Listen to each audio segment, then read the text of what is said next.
Howdy, and welcome back to yet another episode of Garage Party. Now, in today's episode, we've got this blue Jeep. This is Grant's mom's Jeep. And what we will be doing today is installing a remote start system on it.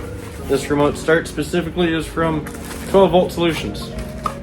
I picked this one because I like the fact that it's plug and play and that they have other videos on how to install it, which, well, they don't have one on how to install it, so that's why I'm here, is to show you how to install it. Have I installed one of these? No, but it's pretty standard. They have other videos and stuff that explain how the harness is, what the harness does, where the harness goes, blah blah blah blah blah, so they can explain that all to you on their website. This video is not sponsored, but if they wanted to sponsor me, that would be cool. Oh well. Comes with stuff to tee into the park lights, which I will be showing how to do, so that way we could understand all of that. They do explain that if you don't want to do that, you just electrical tape it up and that's fine. They also explain that if when you get this all plugged in, I'll show you later more on what I mean, but when this gets plugged into the box, if when you start it, if the security light is on, all you do is this has two purple wires that you cut and then you tape off, and that should take the light off. So yeah, the kit contains these so that way you could tee into the park lights.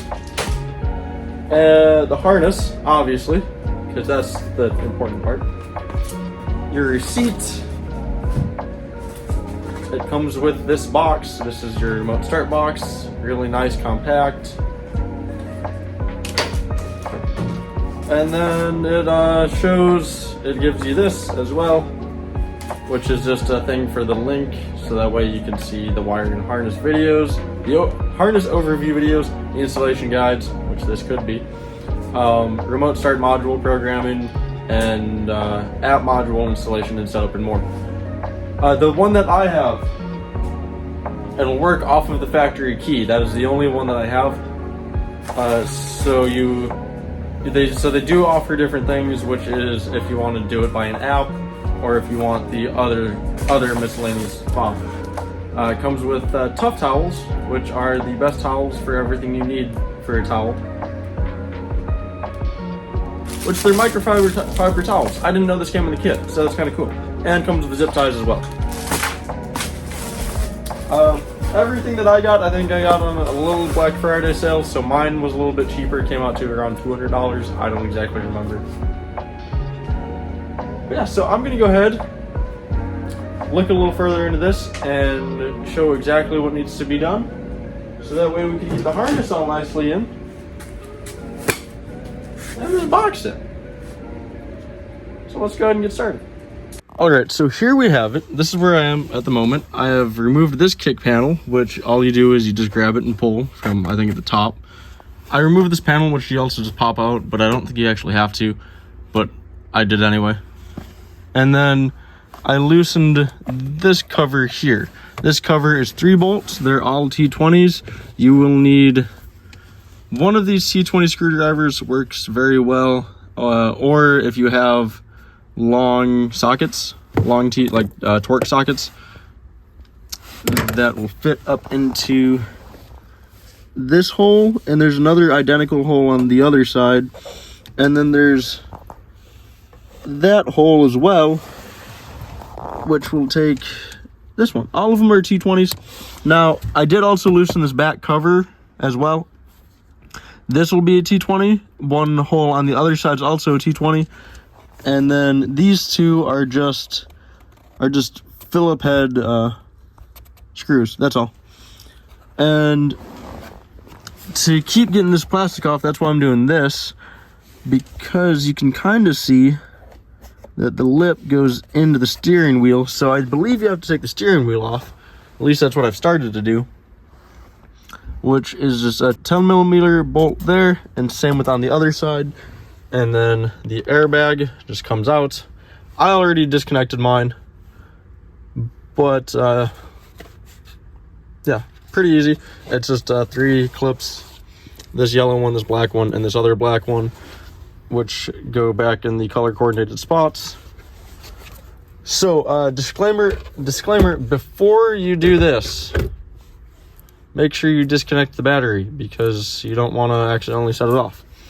And so obviously make sure these are fully pushed down when they go back in and whatnot. But then I believe the next step here will be to disconnect this plug-in, which is for all the buttons and everything.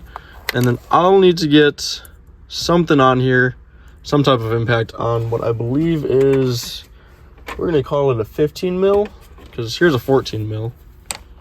I'm wrong. 13 millimeters. 13 mil bolt. I'll need something to just ugga that off, and then we could pop the steering wheel off. So let me go ahead and grab something, and then we'll pop the steering wheel off and hopefully just keep going. All right, so this is just a 1/2-inch battery operated impact from Harbor Freight,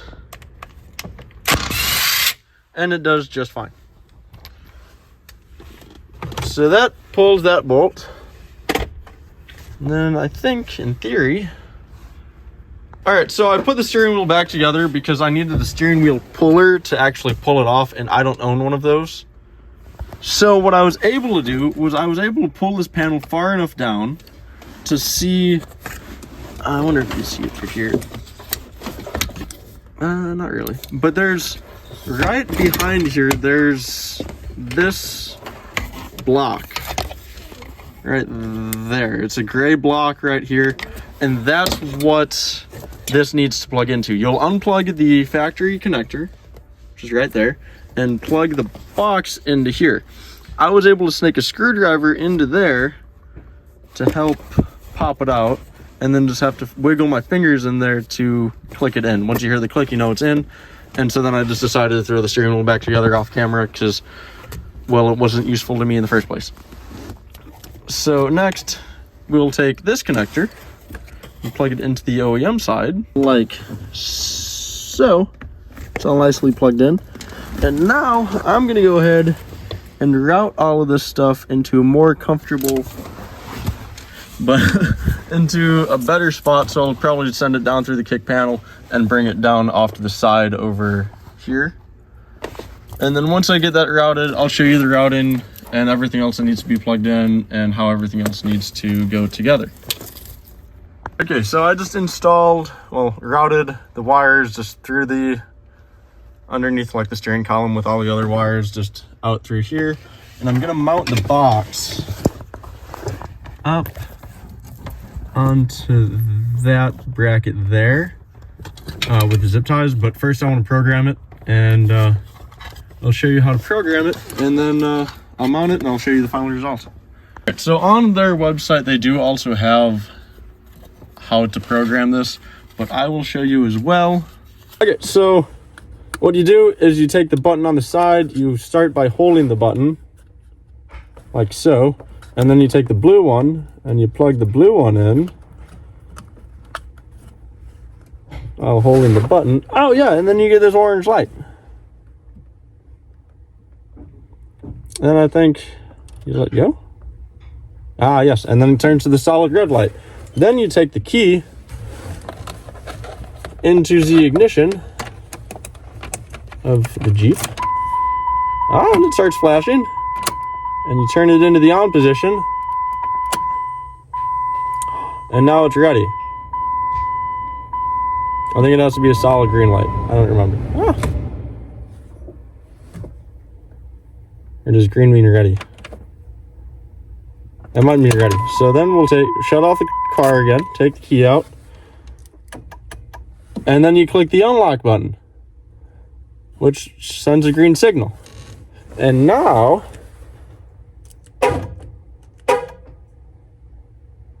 one, two, three.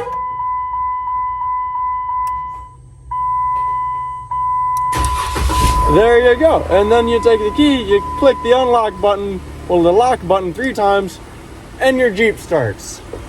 All right, just when I thought we were gonna be done with the Jeep, she did want the headlights, well, the marker lights to go with the remote start stuff. So I haven't really found many good diagrams on how to just wire it into here. So if anything, I'm just gonna extend the wires, make them longer, just get some butt connectors, some different wires, cut them and make them longer, and route it with the OEM harness and run it all the way to the fuse box, to this green and white wire and white and brown wire, because for these, that's what they are. I tested them. This one, when you put the parking lights on, is the one that shows 12 volts constantly. Your other one, which I also tested, which is this outside one, that one is for your turn signal. So there's everything that I've seen either are for the JL Jeeps or TJ Jeeps. For some reason, nobody likes to show the JK Jeeps and the wiring diagram. So this is going to be a little test thing to see if these two, I'm going to probably just dummy the wires up and then get this set up for these two and test it, and we will see if it works. If it works, I will clean it up, show you the final result, pray that it works. Okay, so I've got it all together, just kind of rigged up, put it together. I already tested this and I do know the outcome, so I'll show you the outcome, and then I'll go ahead, extend those wires, make it really pretty, put it back together, test it again to show you the final outcome, and then it'll be done.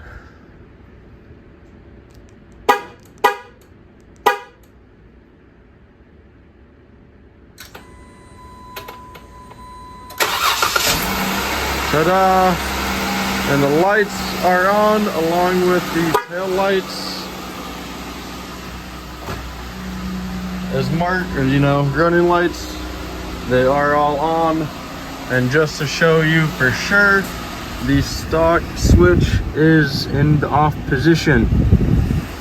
That's just showing that the thing turning them on is the 12 volts 12voltsolutions remote start system. So I'm gonna go ahead and clean this all up, make it look really nice, and then show you the final result. All right, so I have all the wiring all nice hidden. I mean, when you look at the engine bay, you can't actually tell that it is there, which is great. My favorite thing, actually. So at least it's really hard to tell, I mean, unless you know what you're looking for. But overall, the way I routed it, it comes through this side on the firewall. You'll see like a little black grommet type thingy that you can actually, it kind of has a hole in it already, but then you just kind of take a little utility knife and just pokes a little one through there. You can feed the wires out of it and then run it with the factory harness all the way down, bring it down there and run it to the wires with the fuse box. So that's how I ran it. Pretty easy to run. The factory, well, not factory, but the remote start wiring is a 16 gauge wire. I had to run down to an 18 gauge wire instead, because that's really all I had that would work with the correct fuses and everything. Because if you go to a 12 gauge, I believe I'd have to run 20 amp fuses in that, and that already has 15 amp fuses. So this, from basically that point to the fuse box, is the 18 gauge, and I did more research on that, and that is okay to do. So no big deal. But I mean, obviously try to stick with the same gauge when you do any type of wiring, just for safety purposes, but that will be okay. So yeah, now everything works. I'll go ahead and show that.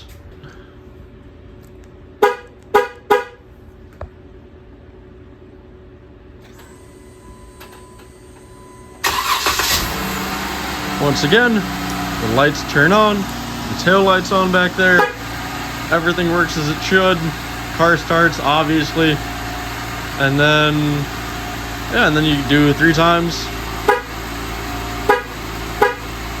and it shuts off as it's supposed to. So just like that, the Jeep is finished. The Remote start by 12 volt solutions is installed. And just like that, I'd like to thank you for watching, especially if you did.